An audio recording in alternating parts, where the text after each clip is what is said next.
Hi, everybody. I'm Candid Frank Stanishi of Candid Frank Live. Welcome to the Spanglish World Network on Zingo TV Channel 250. Please remember to download the Zingo TV app at the respective app stores for iOS and Android devices. While the download, make sure you rate and leave a comment. Both apps are absolutely free. Zingo TV is available on Google Chromecast, Amazon Fire TV sticks, Roku sticks, and also on all smart TVs 2016 forward. Now on Candid Frank Live, joining me as usual is Aaron William Freeland. And this show definitely is Aaron because of him. Look at he's looking for every opportunity. I'm trying to dress kind of not, how shall I put it, conservatively. I'm wearing a hoodie. I mean, still he outdoes me with the hat. I mean, do I have a hat I can put on here that?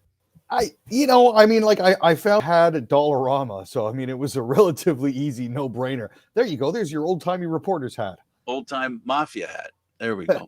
Okay. Perfect. I can't do it. It's just a little too much. Just a little too much. Aaron, I was I'd like to start by thinking about vaccinations and thinking about the argument that we have as people with everybody about, vaccinations are a waste of time. There's no point getting them. People get sick and die even though they have the vaccination. I expressed the point last time about the fact that what it comes down to, you do the math, 10% of the people aren't 9% actually. 9% of the people are not vaccinated at least once. So 88% are vaccinated more than twice or more, and 3% are vaccinated once. But 10 times as many people in that 9%, 10 times as many people from that 9% are dying of COVID and getting very sick at the same kind of rate. And first, do you want to comment on that? Well, and again, there's something that anti-vaxxers and anti-vaccine mandate people like to do, and they like to say, "Oh, well, I saw the recent numbers, and there's twice as many vaccinated people in hospitals right now as there are unvaccinated people, so I'm not getting my vaccine." Forgetting that, for example, in Ontario today, there were over 9,000 cases. Let's say it's split evenly, 4,500 and 4,500. 90% of Ontario has had at least one shot, if not two. Right. So 90% of 14 million is 12.6 million people. 4,500 out of 12.6 million people is a much smaller percentage than 4,500 out now of you're being 1.5. generous. Aaron, you're being generous, and that's a mistake on your part. I have to. Well, I'm trying to do round numbers so it's easier. Well, I'll do it easy for them. I'll give them 10% instead of 9% of people unvaccinated. I'll say 10%, and what it comes down to is 10 times as many people die out of that 10% than out of the 90%. Is that a round enough figure for you? That'll work nicely. So here's what I'm asking myself. I've been in this situation before because I know the kind of mentality that we're dealing with here is the same kind of mentality within a group of people somewhere, something to do with something. There's always that group of people that are anti whatever, that refuse to do, the same people. I think it's the same people that don't want to wear seatbelts. I think they're all the same people. It's the same people just don't want to do stuff. And I came to what I think is a nice analogy. And what I was thinking about was, remember, you're old enough to remember when smoking became an issue and tobacco, we started to realize, because the research started coming in about how many people were dying, the percentage of people that were dying that smoked as opposed to people that didn't, right? So I started thinking, there's a lot of parallels here with smoking. Telling people to quit smoking, they're saying, well, I have a right to smoke. Sound familiar? Definitely. They're saying they have a choice of what they put in their system or not, right? It's the same thing. It's the same the same thinking process. And then I started thinking, but all of a sudden, somewhere in between, something happened where people smoked wherever they wanted to where they couldn't smoke inside hospitals, to where they couldn't smoke inside buildings, and now they can't even smoke within 20 or 30 feet of an open door to a building. Am I right? Yes, for healthcare services providers, yes. Right. Yeah. So in a building you can't smoke. You can't smoke outside a building, right? Period. Like there are office buildings where that are private, where companies can have a say. I don't know what it's like in your condo complex. I'm not going to pretend to figure that out. But here's the point I'm trying to make. When things really, when things really changed, and when cigarette smokers were forced to accept the fact that what they were doing was not something they could force on someone. I want to make this clear. Their decision, smokers are not allowed to make that free right decision to smoke in the context of affecting other people. How does cigarette smoking affect other people? How does not getting the vaccine affect other people? Because people who don't smoke, it wasn't a question. I was still on my rant. No, I get you. What happened was research came back to people who were dying because of secondhand smoke. In other words, a person in a home smoked, a person in that home or persons ended up with cancer, and it was cancer that they associated with tobacco. Does that sound familiar to you? That maybe at some point what's going to happen here is the statistics are going to come in that because of people who aren't vaccinated, people are going to get sick and people are going to die. The numbers are going to come back. And this is the same road in my mind that we were on with cigarette smoking that we knew was not good for anybody. And I'm a guilty party of smoking. Said my piece. No, it is one of those things where your rights end where other people's begin. You'll get to that point where your ability to not be vaccinated will negatively affect people around you. And once that starts to happen, directly around you. I mean, I am of an age now where I do remember smoking on airplanes when flying down to Florida. There you go. Smoking in movie theaters, and seeing the gradual phasing out of all of that, and I was grateful for it. Do you remember? Do you remember the part where it became clear and research started coming out about secondhand smoke? I certainly do. I do. And that was, I think, that was the crucial fact that ended it for smokers to have the liberty to do what they wanted, where they wanted, when they wanted to do it. No, and I think people who choose not to get vaccinated need to recognize that their actions have a direct impact on other people. And the unfortunate thing is that there are individuals out there who refuse to get vaccinated, who refuse to believe that anything that they do could possibly negatively impact somebody else. I don't have COVID. How can I give it to somebody else if I don't have it? Right. Or it doesn't matter. Yeah. They just don't care.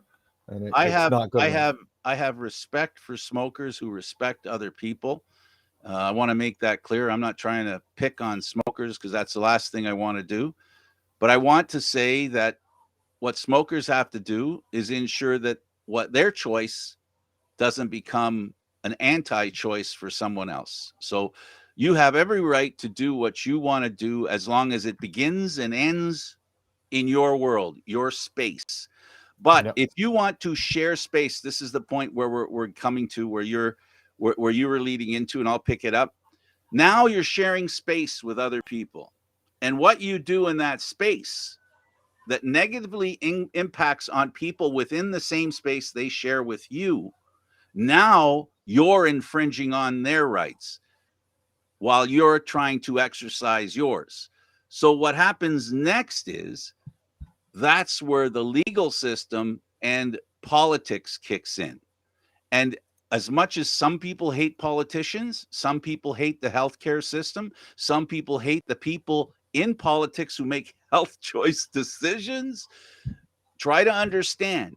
Try to understand. I'm just telling you what's coming. If you don't want to get vaccinated, you're not going to be able to avoid it if what you're doing, and I want to make this clear, if what you're doing is hurting someone else because you're not doing it, I got a warning for you folks that don't believe in getting vaccinated. You'll be getting vaccinated.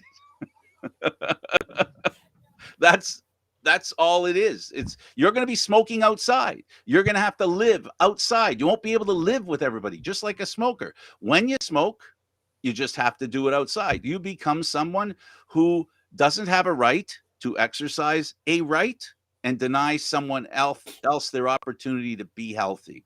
You can't impose your risk on someone else. That's the bottom line, in my Yeah, opinion. to state it as simply as possible, your bad decisions should not affect my life.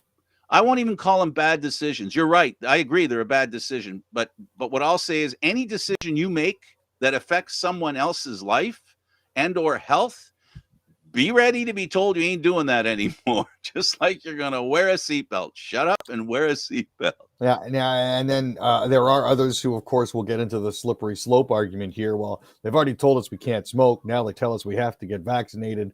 You know, what's next? I'm not going to be able to do this, or I can't break wind in public They're anymore. right. Or what's No, going to happen? they're right. Aaron, people are right that feel that way, that they don't like to be told what to do. They're 100% right. They can think this is the hill they're going to die on, but this is one of many hills. This is exactly the point I'm trying to make with you right now. Seatbelts, cigarette smokers. We can go on and on and on. You can't You know what? drink and drive. You can't drink and drive. You're told things that once society en masse at a heavy enough percentage agree that some kind of behavior is unacceptable, it becomes law. That's why we have a constitution. That's why we have rights. You'll be able to argue to all the way up to the Supreme Court that you have a right not to take the vaccine, even though it affects somebody. Then we'll find out. You know, our rights are tested every day. Yeah, I like that you say that it's a hill that they're willing to die on. In this particular case, they Double very well entendre. might. Double entendre. That was a double entendre. Sometimes some people don't get my stuff. That's why I think I'm going to stop texting, because I'm learning quickly that people can't read. Tone of voice doesn't come across in a text, unfortunately. And the intent doesn't either. All that comes out is how one wants to receive what is read. Yes. That's the biggest problem I have with texting. It's always been an issue for me. And then you get on the phone with somebody who's willing to listen or talk to you, and then you say what you said, and you say it the way you wrote it, but they go, but that's not what I thought you said. And you go, well, that's my point. That's not what I said. You can believe it because people sometimes project, right? That's why, Aaron, they say that reading is so wonderful, because you can use your imagination. Yes, well, every once in a while, that imagination can be a problem. which is okay, because the last thing I'm going to try and say here today and at any time is that I'm perfect and exactly what I say is what I say and what I meant. I can say something. I totally agree with people say, well, Frank, that's not what I think you said. It doesn't read like that's what you said. And I will say, you know what, you're right. And you know what, I should have chosen my words more carefully. And sometimes you don't know that until someone reacts to what you say in a way that surprises you. When I say surprises you, I am not overemphasizing. I'm being very specific. Sometimes you type stuff and people take it a certain way sincerely. Here, I'm not saying that it's just about people who willfully, don't read what you're saying the way you intended, or willfully are changing what you're saying to the worst possible, common denominator or case, right? Mm-hmm. Sometimes I type things and I go, wait a second, that's not what I meant. And I'm grateful. I'm totally grateful to the people who call me out on what I said and say, I hope that's not what you meant. And then you explain what you meant, and then they go, oh, I could see how you meant that. Yeah. And then I can say, well, I can see how you thought what I meant. And then we laugh and go, okay, so maybe you're not such a big idiot. And I say, no, I'm a big idiot. It's just this time, not this time. That's all. Yeah, no, that's the problem with texting, and that's the problem with internet conversations. People, I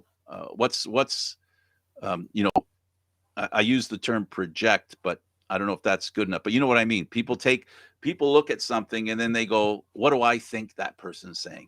What do I want Yeah, that person? they put their own spin and interpretation on it. Thank you. Thank you. Yeah. Thank you for your help on that. So how about you? Do you think eventually it'll come down to what do you see evidence down the road coming in, enough solid evidence coming down the road that will show that, the government, as they've done always have done, you couldn't put a kid through school if they weren't vaccinated. So we're not talking about inventing we're not inventing a new wheel here. No, this is relatively old technology that has been being researched since the early 1990s. Messenger RNA vaccines, which are what we're using now, as opposed to the virus vector vaccines, which were used previously. J&J, not so effective, we're finding out. Yeah, no, really not. Also, unfortunately, it appears that there's more information that's coming out indicating that booster shots aren't as effective for nearly as long as people thought they might be. 6 months. 6 months. I heard 10 to 12 weeks was when the protection starts to wane. So that's even worse than what I heard. Well, this is from a doomsayer kind of website, so I'm taking it with a grain of salt. But if mainstream media is reporting 6 to 8 months, I'm going to go with the 6 to 8 as opposed to the 10 to 12 weeks, because 10 to 12 weeks seems just a little bit too short to me. True or not, one thing, I'm going to put this under the spin doctors heading. Okay. I'm going to refer to this as the spin doctor heading. I'm going to take responsibility for being a spin doctor on this part. Okay. I'm going to say this. I'm going to say, let's say the Omicron variant is the next variant, right? Okay. Right. It's the next one, the third one that I know of. And it's more transmissible, but it's becoming clear, I guess it's a lot of hoping too on my part, that it's not as lethal. Fair? Fair. If every new variant becomes more lethal, more prone for passing along to other people, right? More infectious, more transmissible, and loses its effectiveness if effectiveness is killing people. It's starting to get to the point where, do you see where I'm going with this? I'm looking for good news here. Well, I mean, you know what I mean? You know where I'm going with it. Go ahead. Well, I was going to say we may be looking at a case where what it doesn't make up for in lethality, it makes up for in volume. Right. So, but so does the flu, right? So I don't want to be one of those people, because we've made fun of those people who called, well, I shouldn't say I didn't make fun of them. Well, I mean, that's the whole point of this whole thing, is to try to get the pandemic to the endemic point. So it's no longer, it's COVID. It's just a variation on the flu. And right? It can still be, by what you said, volume wise, be pandemic like by volume, right? But if it just has the same effect a common cold has, and the flu, that rather than kill every, okay, now I'm going to do what you did. I'm just going to throw numbers out there just for the sake of discussion. Yeah. It kills, instead of killing 1 out of 100,000, it kills 1 out of 10 million. But more people have it, right? Yeah. That in effect would bring us back to normality, or at least in that direction, correct? I'm trying to, I guess, like I said, I wanted to call this the spin section, because to me, what I hope this does, as the infectious rate goes up and the lethality goes down, right? I like that. I like the idea that that's a trait I'd be more than glad to live with forever. In other words, getting more infectious and the lethal rate dropping until it becomes something very, unusual to die from. I mean, at the way that things are going here, if each variant continues this trend, we may very well be down to something like the common cold. Right. However, it's not going to get there right away. This will take time. And that's the problem that we're finding more and more, is individuals have lost patience with trying to get there.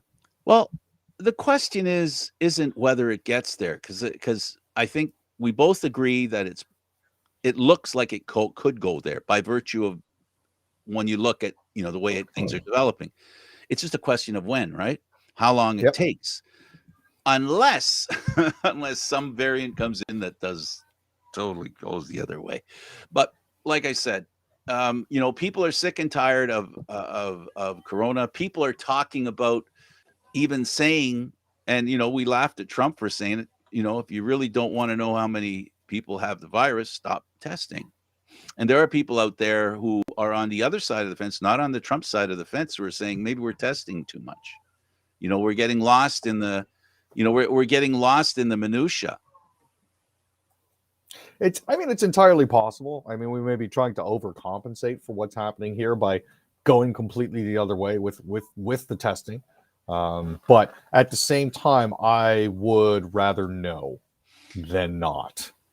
I agreed. And part of the reason why some people would be more fervent at maintaining the status quo, in other words, the way we're headed, because maybe they have young children and they're concerned about their young children who can't be vaccinated. Maybe they have immune compromised people very close to them that make them very concerned because COVID to them is different than it is for other people, right?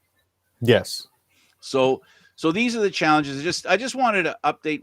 We talked to the point where we've talked about COVID and we've gotten to points where we've gone, this had enough about this.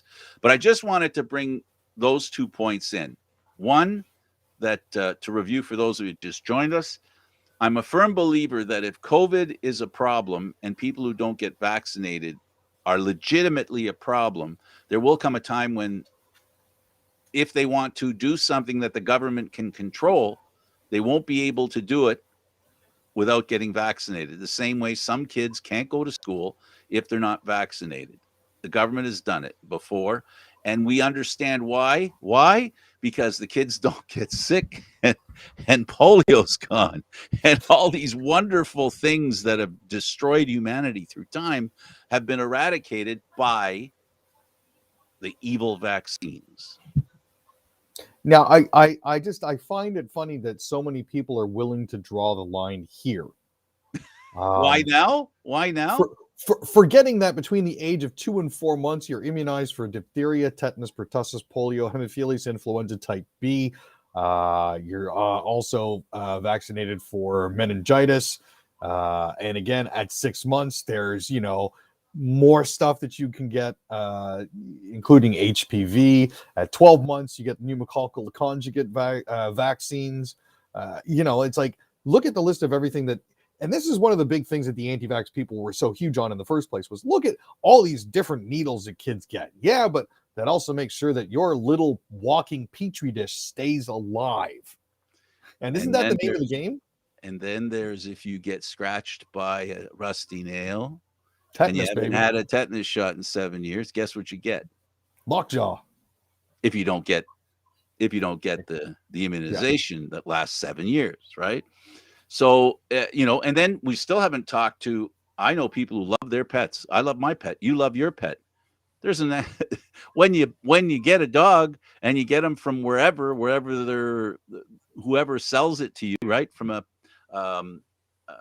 whatever, they come with immunization. Yep. They come with a schedule of immunization. We are human beings who lived through illnesses that killed many, many people. And we decided that many, many people dying is not a good thing. So what should we do about it? All right, maybe we'll use science. Maybe we'll invent stuff, serums, vaccines, medications to keep us alive and healthy. But like you said, I think here it all became a political football. To me, that's the root of it, Aaron. It's that if you believe in vaccines, you're type person A. If you don't believe in vaccines, you're type person Z. And there's a whole alphabet in between, I know, but sometimes that A to Z is just a battle for no reason at all. So, yeah. And it's easy to politicize things. It has become far too easy to politicize things in this day and age, to dismiss subjects you don't want to talk about and sweep them under the rug. And it's a problem, an ongoing problem that we have in society, where people want to diminish, the subjects that we talk about, because I don't feel comfortable with talking about this subject because it doesn't jive with my worldview. Therefore, I'm going to politicize it and say, "Oh, you don't know what you're talking about. You're just a liberal," and sweep it under the rug because I'm not going to talk about it with you. But there is, when I was talking about texting and I was talking about intent and conversation, misunderstandings, there's a group of people that when they get misunderstood, that all of a sudden run into a wall where somebody just goes, well, F you, I don't want to talk to you anymore, block, right? They don't want to hear an explanation. They end the conversation. What happened a few months ago, if you remember, and we'll get into American politics now for this point, same point we're talking about. Someone recommended or requested Joe Biden to congratulate the former president, President Trump, for creating the vaccines or being at the helm when the vaccines were invented, saying, we should include him and thank him for doing that. Biden never did it until a little while ago. Now, he did that a little while ago. He said, thanks to the former president for creating the vaccine. You know what the former president did just yesterday? I think it was yesterday or the day before. You want to type in? He finally came out in support of booster shots and confessed it at a rally that he was holding, and got booed for it. And he said the vaccines work and they're not dangerous, right? But now, go ahead. And again, this points to a failing of the other guy. He's incapable of doing something without getting something in return first. In other words, Biden He's transactional. He's always been transactional. And it's a horrible way to live your life. No, it's his way to live his life. I can't say it's horrible because how can you say it's horrible, Dave? He gets away with it all the time. How is he paid for that? The stuff that you're saying you feel sorry for him and it's a terrible way to live. What's been so terrible about the way he lives? Other than accusations. It's not like he's been made accountable for anything.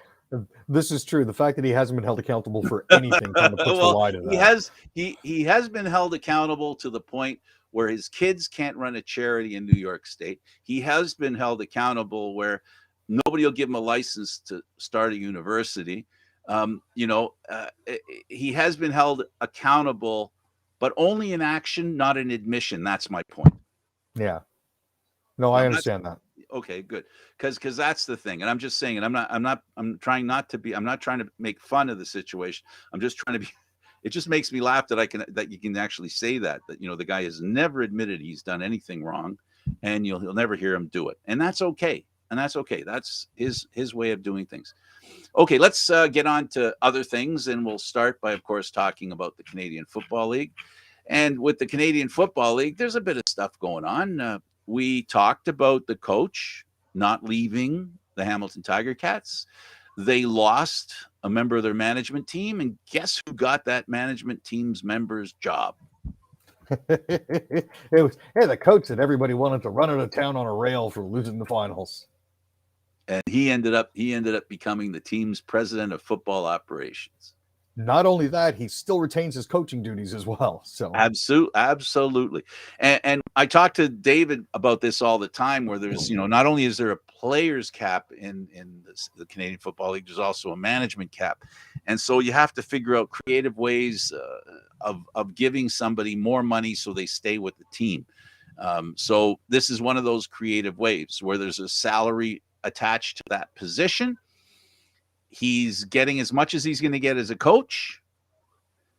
And so they say, we'll give you a raise, a bump, and we'll give you another title. And have another hat. There you go. BC signed punter Stefan Flintoff to a contract extension. Tell us about it, Aaron. Well, Flintoff actually started with the BC Lions this year during week 3. He's originally from Santa Monica. He's now signed a contract extension here. He's a decent kicker. I'll be quite honest with you. He's got a league's best 48.3 yard punting average and a net average of 37.3 yards. He's also averaging 61.5 yards over 37 kickoffs, and was actually the Lions nomination for outstanding player, special teams player of the year. So the UCLA grad has now taken over. It's his 3rd season. He's now taken over main punting duties here, which is good for him. And it gives him a little bit of a stability. And as you've mentioned before, Frank, every CFL team needs a good kicker. They sure do. And this year, more than any year, it's been apparent. The Rough Riders sign a long snapper, key position. Yeah. Yeah, they've signed Jorgen Huss. Now, he played 95 regular season games for Saskatchewan, including every game this past season. He's also made 17 special team tackles over his career. So not only is he good on the snap, but he's also not a defensive liability as some players tend to be. The other one that the Roughies signed is Keenan LaFrance, who got a 2-year contract extension just like Jurgen. LaFrance is 5'10", 214 pounds. On special teams, he's a kick returner. He actually returned 2 kickoffs for 31 yards this year and made 4 tackles. Now, he's a 30-year-old, and he's entering his 7th CFL season, so I'm not sure how much longer he's going to be around, but they're at least looking for a little bit of stability there. So that's why they've signed them both to 2 years. And I believe he's a knucklehead too. Yep. All right. We love to talk about the Leafs and the rest of the Canadian NHL teams. I guess if we're going to talk about the NHL, we talk about COVID. We know that the season has been suspended for now to restart after Christmas. That's in a couple of days. But what we can talk about are prospects. And Toronto has a few at the World Junior Tournament, don't they? Yes, they do. I'm actually very looking forward to this. Topi Niemela and Joni Hirvonen are both playing in the tournament this year and don't seem to be doing too badly.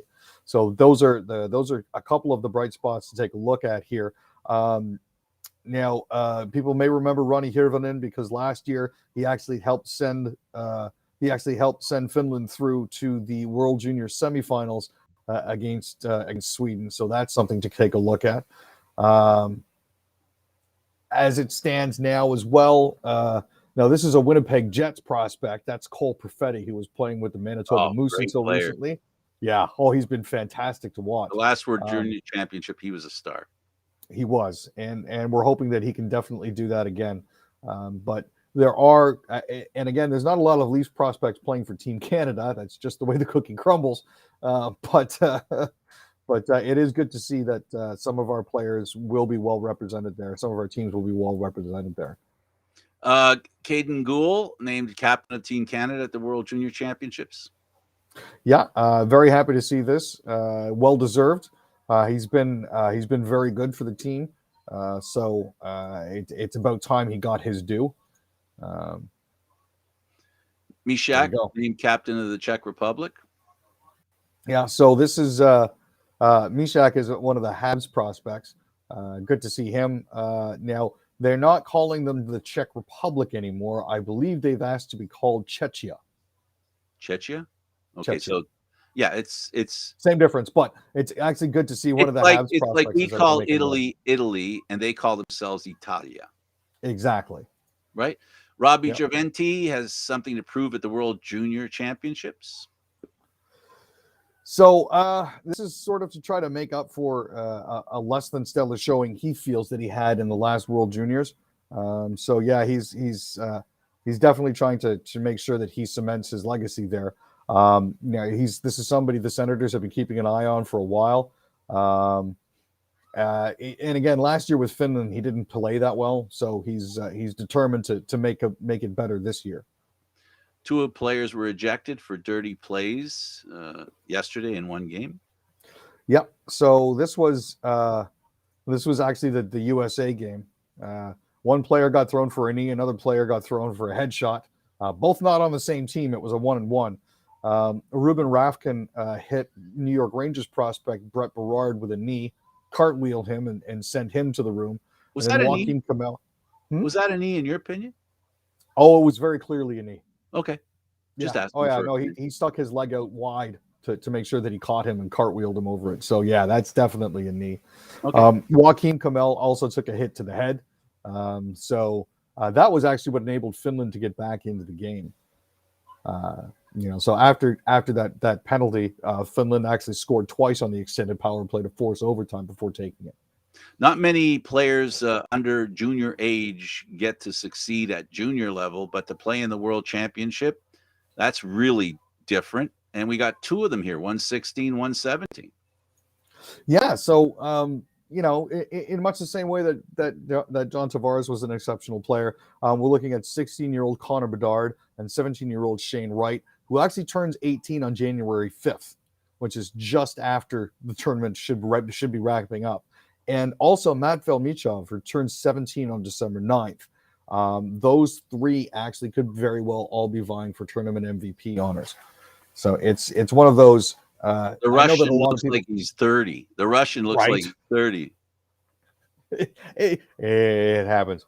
Ovechkin looks like he's 90, but that's okay. That's a different Well, story entirely. He's allowed. Oh, we didn't give credit to Sanderson, who's the captain of the USA team. Right. This is another Senators prospect, so this is really cool. Jake Sanderson has been named captain of Team USA's 2022 World Juniors team. Now, he had 2 assists in 7 games in last year's tournament, and they're actually hoping that Team USA will repeat. So there you go. And then the Canadians played Russia last night. You know, Russia's notoriously a slow starter. They like to play the rope-a-dope, right? They really don't play well early in the series, and then be careful when you meet them at the end. They looked terrible in the first couple of minutes. It was bad. I think is the word I was looking for. It was bad. They were down 4-0, I believe, after the first period. It looked like Canada was going to take it in a walk. Now, they never actually really made it all that close. The 6-4 score, I think, belies the fact that the Canadian goalies were probably still getting warm, and having swapped out halfway through the game made it a little easier for Russia to mount a bit more of a comeback. But they could very well be a problem a little later in the series. Women's hockey takes another hit. The under-18 canceled by IIHF. This is the second year in a row that the tournament for the under-18 women's was supposed to be held in Sweden. And they managed to cock it up for the second year in a row, saying, well, we can't delay or push anymore because of COVID, because the other buildings that we would normally be playing in have other league commitments. So people have been quick to point out that it seems like the women are the only ones that are taking the hit here. The men's seems to be going on without a problem. You can just move it, but it's not happening. How the NFL deals with COVID. The Buffalo Bills' Cole Beasley found himself in a situation you sure don't want to be a part of if you're an NFL player. No, he's one of those players who has been staunchly unvaccinated. Finally got diagnosed positive, which means he's unavailable for 10 days. But he's also saying, well, I know tons of guys that are playing with COVID, but you'll never know because they're not tested because they're vaccinated. Well, obviously, if their symptoms are mild enough that they can play, Cole, then it's not that much of an issue. Also, had you been vaccinated, you'd probably still be playing. I know you're not going to see this, Cole, but I want you to understand. You're on the list now because you've got COVID, because you didn't do anything to avoid it. So there you have it. Stolen pug named Bugsy reunited with owners. The Toronto police put them back together, I should say. Yeah, this is one of those feel-good stories. Bugsy was stolen last week between 9:30 and 9:45 a.m. last Friday. He was let outside in a fenced backyard in the Kipling and Henley area, and he disappeared because there's no way to get out of the yard, apparently. So apparently they had fears as well that the dog might have been listed for sale on Kijiji. But the good news is they found Bugsy in the area of Delsing Drive in West Humber, not far from where he was believed to have been stolen. The police are still investigating, but at least the dog is back with their owner, so that's a bright spot. I'm not very good at LGBTQ and the rest of the alphabet. I'm sorry, and I don't mean to sound like I'm making fun of it, but man, there's just way too many letters. What's more important is the issue at hand. There's a closure of a bar in Moncton that caused a lot of transvestite drag queens losing a place to entertain and live their life. Yeah, it's unfortunate. They were very happy that they could provide a safe space, for the LGBTQ community. But unfortunately, the Pink Flamingos Cabaret and Lounge said because of the pandemic, it was not going to be possible for them to continue to provide the services that they had been to the queer community. So unfortunately, COVID-19 has affected them They're very glad that they made it as far as they did, but unfortunately, that's where it ends. City of Charlottetown ordered to pay for impounding of a criminal's car. Too long. Yeah, so he was arrested on drug charges a while back, and this was actually during a drug raid in April of 2018. Um, his car was impounded at Shaw's Towing in Charlottetown for almost 6 months until September 21st of 2018. The judge tallied up the bill from April 4th to September 21st, and it came to 4,200, which is almost as much as that 2012 vehicle was actually worth. So the judge kind of said, the police really didn't have a reason to keep it for that long. So we're going to sort of get rid of that. Kim Potter, a former Minneapolis police officer, guilty of manslaughter in the Dante Wright death, the young man who was stopped by the police and then shot while in his car. Yes. She thought she was tasering him when in fact she had actually mortally wounded him in the back. So she was found criminally liable. She'll be sentenced, not in the next couple of months, she'll be sentenced. I'm glad that there is some accountability here. This stems from a case in April. It seems to have moved through the courts rather quickly, which is a good thing. And at least we're seeing that justice does seem to have been done. Now, there are a lot of people who are claiming that she did it by accident and that there were mitigating circumstances, but the police wear the tasers where they do for a reason. They have a bright yellow tip. They are much lighter than your standard firearm. There's a reason for all of this. It's because it's supposed to be less lethal. To believe that this veteran officer accidentally confused the two after the amount of training that she had received seems to strain credulity. So I'm glad that she was found. I'm glad that there will be some responsibility borne for this. I just wish it didn't come at the expense of a young man's life. And now Kim, Officer Potter, former Officer Potter, now her life is essentially over as well. Jury didn't buy, in essence, what we're looking at here is the jury didn't buy that distinction that there was an accident. And to Aaron's point, I'll add this. People only have two hips, and on those two hips go two guns. One is bright yellow and light, and the other one isn't bright yellow and heavy, and they both have two different trigger actions. So trying to sell the point that they didn't know what was going on was a tough sell. The only thing I can say about this, Aaron, is that both sides were given a legal opportunity to make their point. And I think both of them got the chance to do that. Her defense and the city of Minneapolis's prosecution both had a chance to, I think, the way law is supposed to work, speak on behalf of their sides. They had the chance to be heard. And as we always say about juries, right? A jury of your peers. So, this wasn't an individual that we can't, and there hasn't been any talk about something wrong with a juror, as we've heard in some other cases. We've heard how the jury didn't reflect the community. We didn't hear that in this case, whether it did or whether it didn't. I'm not saying either, but I'm saying we didn't hear any of that other stuff. All we heard was the case was in court. She was found guilty, and now she can serve at a minimum of anything from 6 to 8 years. But there's other things that are being considered as well, and she could be in jail up to 25 years. Was it a mistake? A really terrible mistake, if it was one, that cost her career and her freedom. So, this goes to one of the main complaints that people have about the police that I think needs to be heard and worked on, and that is training.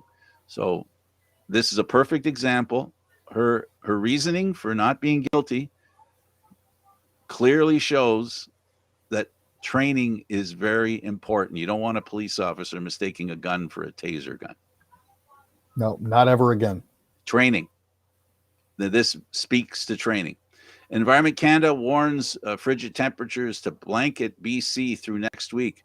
Boy, they're getting hit in the chin with the weather. From floods to wildfires to now this.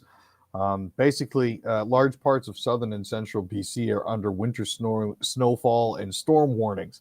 Now, they were expected to ease by Christmas, but unfortunately, those storms are being followed up with potentials for wind chill to be minus 45 in the northern part of British Columbia. So it's an Arctic outflow warning for north coast regions, including Kitimat and Terrace. And we'll have to see what happens. Prince George and Kelowna and Revelstoke are projected to go as low as minus 36 next week. That's clearly an environmental concern. Another thing that I put under environmental concern, because the environment, the reason why the environment's so important is that we need to be aware of some of the bad things that are out there so that we stop using or doing them, right? Procter & Gamble is now, their lawsuit is growing. For those of you that may or may not know, their aerosol dispensers, the way they work, it has been found to cause cancer from what I can tell. Tell us about this story and where we're at with it. So there are at least 17 federal lawsuits surrounding some of Procter & Gamble's Old Spice and Secret antiperspirant sprays that allege that they are contaminated with a cancer-causing chemical. 6 of the lawsuits have been filed in federal court in Cincinnati. They are currently seeking class action for that. It's on behalf of plaintiffs, including 2 Kentucky residents and a Milford, Ohio woman. But yeah, there was a report in early November by Valisure, an independent lab in Connecticut, who found high levels of benzene in body spray products from numerous companies. Axe was just the biggest one, I think, at the time. So the fact that they're using benzene as one of their propellants was particularly found in Tag Midnight Fine Fragrance Body Spray, Sure Lasts All Day Unscented, Equate Dry Spray Cucumber, and Suave 24-Hour Protection Powder. So this is something to be aware of. I use Old Spice, but that's the roll-on. I haven't used a spray-on deodorant in years. Neither have I. Never liked it, unless I wanted to light it on fire with a cigarette lighter. There's the only good use for it. That's 1718. That's with that stuff. We all remember the Wheel of Fortune story we did, where the contestant took too long to answer a question and she got jobbed out of an Audi Q3. Who saw this coming? This part of the story. Who saw this coming, Aaron? I certainly didn't. I'll be honest with you, but I think it was a great PR move on Audi's part. I saw it. I'm pretty sure they reached out to her on Wednesday over Twitter and said, "You're a winner in our eyes, Charlene. Now let's get you a prize." And gave it with the hashtag "Give her the Q3." So they actually tracked her down, and she's getting a car directly from Audi as opposed to from Wheel of Fortune. So good for her. Good for her. Yeah. Ontario reports record-breaking 9,571 new COVID-19 cases. We talked about this earlier. Yeah, this is one of those cases where it's all spiking. We even did better than Quebec. Wow. Quebec topped out at 93.97. Montreal was reporting 20% positivity. We broke in with 9,571 new cases. And it's by comparison, this time last week, just to give you an idea of how fast this was moving, there were 2,446 COVID cases on Thursday of last week. Oopsies. So in a week. Booster limits in New York region, but the healthcare services are okay. Let's throw that in there, Aaron. This is the point I was trying to make at the beginning of the show, is that we say that part, which is concerning, but we also have to mention, as we always have said, right? We're being I'm trying to be consistent here. What really matters is how contained the virus is within hospital limits. Now, so just so people are aware, York Region Public Health began the week by lowering the eligibility threshold from 6 months to 3 months. So instead of requiring 168 days, you now only needed 84 days. However, they have stuck firm on limiting booster eligibility to 50 plus, as opposed to just doing what most of the rest of the regions are doing and just saying go. So it's something that they've done to try to make sure that they don't get overloaded, which is a smart move on their part. Montreal reports 1 in 5 tests are positive. You mentioned the numbers in Quebec. Yeah, it's rather frightening to think that they're at this point already. But again, this speaks to the transmissibility of the disease, and I know we've mentioned before that Omicron is definitely more transmissible. Um, now, I think they're going to be able to get it under control. It's just a question of how effective the vaccines are at this point, and whether or not it's going to lead to more hospitalizations. Hopefully, it won't. Health minister asked to cancel plans, people in Alberta, and then UCP holds Christmas party. Yeah, well, We've talked about this so many times where, do what I'm saying, not what I do. Yeah. So, yeah, it's Christina Gray of the NDP said Albertans are sick of the government not following its own advice. Jason Copping asked workplaces on Tuesday afternoon to cancel holiday social gatherings.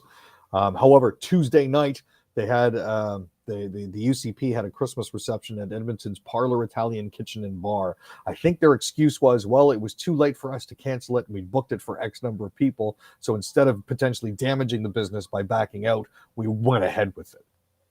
New Brunswick COVID-19 roundup, 257 cases declared. Province urges caution at Christmas as Christmas nears. So the numbers are, of course, trending up there as they are in the rest of Canada. But, here, at least in New Brunswick, preemptively knowing what's coming, they are asking people to curb their holiday activities. And again, they're hitting new records every day. However, they've only had 2 recent deaths. They currently have a total of 1,563 active cases, but only 2 more people have died, including 1 person in the 50 to 59 age band, and 1 person in the 80 to 89 age band. So deaths seem to be coming less frequently, even though infections are on the uptick.